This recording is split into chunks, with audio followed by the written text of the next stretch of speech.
Hello, কি হয়েছে জান, তুমি কোথায়? হ্যাঁ, আমি আসতে আছি, তুমি ওখানে দাঁড়া। আচ্ছা ঠিক আছে, আমি বসে আছি, তুমি তাড়াতাড়ি আসো। কেমন আসছো জান? হ্যাঁ, আমি আসছি। ও, এত লেট হয়েছে কেন? রাস্তায় একটু জ্যাম ছিল সেজন্য। চলো তাহলে আমরা ওখানে যে বসি। জান, আমাদের এই নদীটা অনেক সুন্দর না? হ্যাঁ, অনেক সুন্দর। আচ্ছা বলো তো, আমরা বিয়ে পরে কোথায় যাব? জান, সিঙ্গাপুর। ওয়াও, সিঙ্গাপুর তো আমার অনেক সুন্দর একটা জায়গা, ওখানে যাওয়ার আমার অনেক ইচ্ছা ছিল। তাই? জান, তাহলে কি বিয়েটা কি তাড়াতাড়ি হবে? হ্যাঁ, হবে। কবে করতেছো বিয়ে? আচ্ছা, তুমি যেদিন বলো সেদিনই হবে। তাই, তাহলে কি আজকে করবো?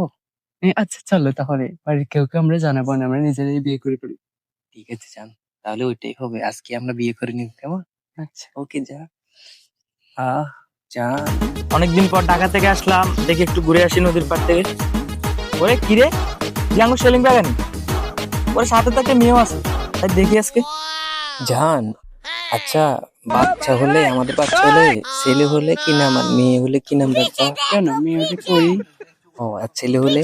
সুজন। ওরা এই যে সেলিম কাকা নেই কি গো কাকা আমনে এনে কে রে না বাতি যাবি, অপরিচিত বাড়ি, কিন্তু দেখতে আইছে একটু। এই মেয়েটাকে মেয়েটা, না কেন, ওই নদী দেখছো তো?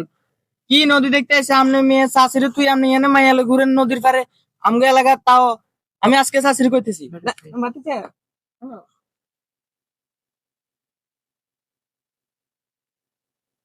আরে আর বসেন এখানে বসেন বসেন আর বসেন আমি আপনাদের জন্য ঠান্ডা নিয়ে আসতেছি আপনার বসেন এখানে হাসানি বাতি যা। হ্যাঁ আমি ঠান্ডা নিয়ে আসতেছি আপনার এখানে বসেন বইও বইও, সমস্যা নাই, টিয়া মানুষের কাছে দেখছেন বুঝছো না?